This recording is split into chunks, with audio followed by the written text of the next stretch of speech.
Hello and welcome to the third episode of the Studyclix Explains Hamlet series. In this episode, Studyclix expert teacher Peter Tobin will discuss the complex character of Hamlet. Peter Tobin is an English teacher who has a YouTube channel called Mr. Tobin Leaving Cert English, where you can find loads of free videos covering different parts of the Leaving Cert English course. We have linked his channel in the description, and we can't recommend enough that you check it out and subscribe to get updates on the new content he's making. In this episode, Peter will explore the dynamic character of Hamlet himself, map his character development throughout the play, and discuss how the events of the play impacted his psyche. The next voice you'll hear is Peter's, and we hope you enjoyed this episode.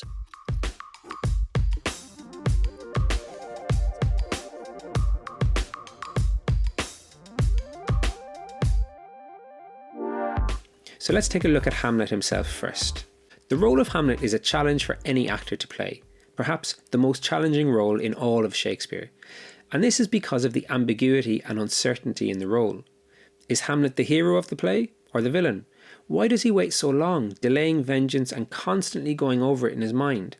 Is his behaviour towards his mother and Ophelia excusable based on the circumstances, or is he a misogynist who despises women?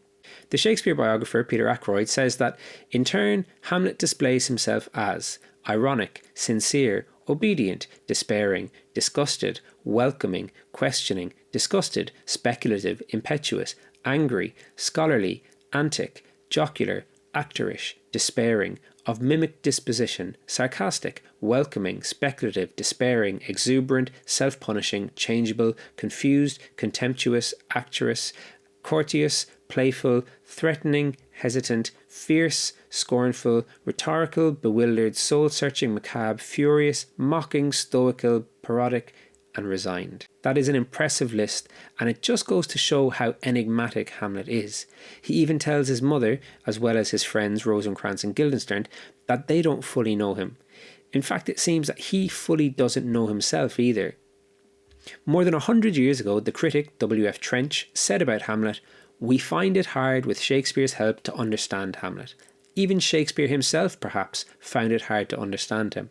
Hamlet finds it impossible to understand himself. Better able than other men to read the hearts and motives of others, he is yet quite unable to read his own." The reason for this complexity is that Hamlet is a character of contrasts, between passion and reason, nobility and baseness, good and evil. In a way, he is representative of us all. We all have many sides and often don't always show our true selves in every situation. At the heart of the character of Hamlet is a conflict between passion and reason. In his soliloquies, he is driven by passion, by emotion, but at the end, is it reason that dominates?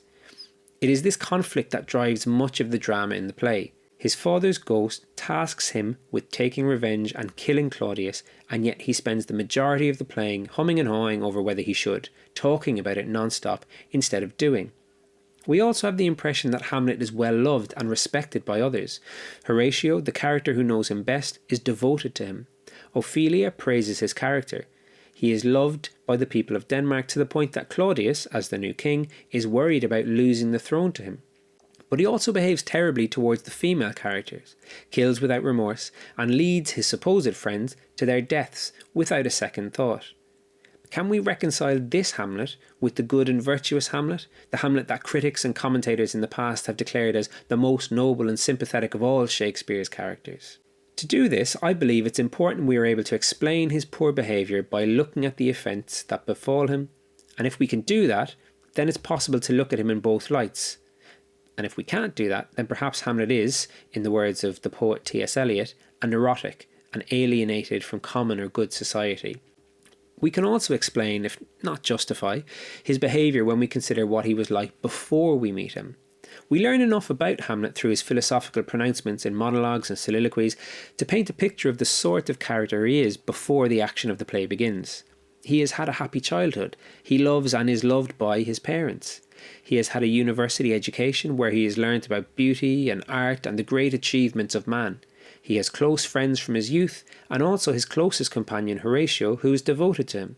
He has an idealised and optimistic view of the world, which is then brought into stark relief when he returns to Denmark to find his father murdered, his mother remarried to the murderer, and his close friends plotting against him after bending to the enticements of Claudius. Is it any wonder then that the Hamlet we see on the stage is an emotional mess? His worldview, his way of being, has been totally destroyed, and he must scrabble around in the dark trying to find some pieces of himself to put back together. If he isn't really mad and only pretending as a piece of cunning trickery, then we could easily excuse him. Let's take a look at some of the more complicated aspects of his character now.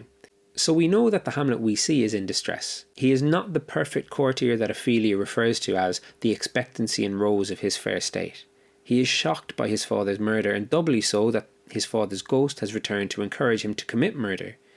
Hamlet himself has some very unfavourable comments to make about himself. He tells Ophelia at one point that, "I could accuse myself of such things that it would be better my mother had not borne me."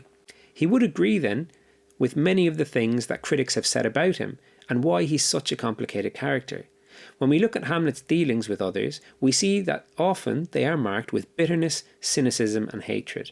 He's cruel beyond justification to Gertrude and Ophelia, and he thoroughly enjoys the torment he dishes out to Claudius in the play within a play. Further to this, his interaction with Gertrude in Act 3 is a low point for Hamlet, with his obsessive insistence on lust and the corruption of human relationships. And when he kills Polonius, he is dismissive and petty, doing himself little credit. He does, however, show another side of his complex character to those whom he loves and respects. As we've already mentioned, Horatio is devoted to him and gives him the epitaph, "Now cracks a noble heart, good night, sweet prince." He also forgives Laertes, prevents Horatio's suicide, shows devotion and honour to his father's memory. In this light, we can see that the tragedy in the play is the descent of a good and noble young man, through facing family tragedy and disaster, into cynicism and bitterness. Despite the fact that the ghost focuses on Claudius's action and implores Hamlet to ignore Gertrude's actions, Hamlet focuses just as much on his mother's incestuous relationship with his uncle as he does on his uncle's murder of his father. This does much then to explain Hamlet's subsequent revulsion with the ideas of love and marriage. The tragic events that have befallen him and his family have not just taken his father from him, but also his innocence, his disposition and his future happiness. Hamlet does, of course, delay his revenge. Events only really come to a head when the issue is forced by the other characters, Claudius and Laertes in particular. Does this reflect badly on Hamlet? That he is incapable or unwilling to take revenge on Claudius for murdering his father? Well, again, it depends on how you look at it. One could say that Hamlet doesn't exactly cover himself in glory in delaying constantly, talking about the facts of the case over and over again, indulging in self-obsession and melancholic thinking and treating everyone around him poorly while he's doing it. In this light, there's something of the moody teenager in him, rebelling against a task that should be a duty because he lacks courage and conviction. Alternatively, we could view the same chain of events as a positive for Hamlet's character. He has shown that he is capable of killing, either first-hand in the case of Polonius, or indirectly sending Rosencrantz and Guildenstern to their deaths. But he doubts the motives of the ghost until Claudius's guilt is revealed through the play within a play. Now this is admirable. You surely can't go around killing people at the behest of a ghost, and similarly, even though he is able to kill, he can't kill Claudius at prayer when he is vulnerable. He says it's because he doesn't want him to go to heaven with a cleansed soul, but we may suspect that the idea of murdering someone when they are vulnerable seems ignoble to him or low, maybe beneath him. He waits then, confident that Claudius will reveal himself, trap himself, and Hamlet will be able to carry out his vengeance in a way that maintains the audience's sympathy for him. Now this is very important, that as a tragic hero, Shakespeare maintains the audience's sympathy for Hamlet.